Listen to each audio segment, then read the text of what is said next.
Hello everyone! Katulad ko ba kayo na mahilig sa ganitong tinapay noon? At syempre hanggang ngayon din. Pero dahil nga bibihira na lang tayo makakita ng ganito sa mga bakery o di kaya sa mga tindahan, kaya naman naisipan kong gumawa. Kaya kung interesado ka, tara, samahan mo ako.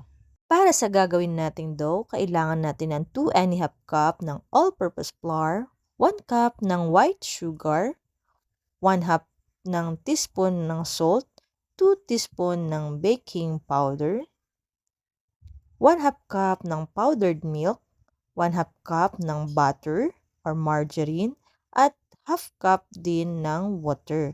I-mix lamang po natin ito gamit po yung ating spatula. Pero dahil gusto natin na mas mabilis yung ating trabaho, gumamit na po ako ng gloves at ito po'y aking minekos-mekos. Kung meron naman po kayo ng mixer, pwede nyo rin po yung gamitin. At kapag ganyan na po yung kanyang itsura ay pwede na.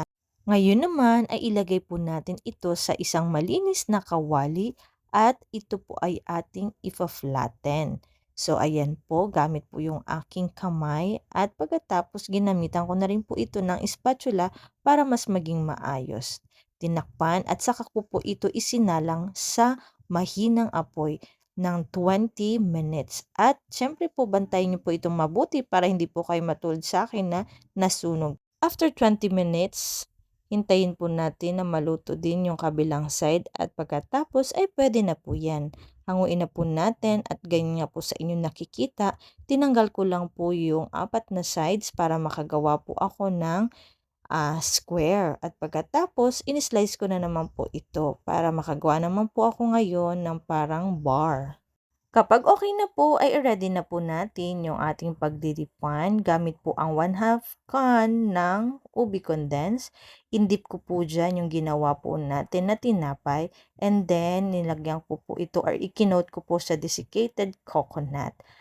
Ulit-ulitin lamang po natin yung process hanggang sa matapos po natin lahat yung tinapay. I-dip natin sa ubi, condense at sa desiccated coconut. At charan! Ayan na po yung aking nagawa. Napakasarap at napakabango po nito. Kaya naman, ano pang hinihintay mo? Gumawa ka na din ng ganito.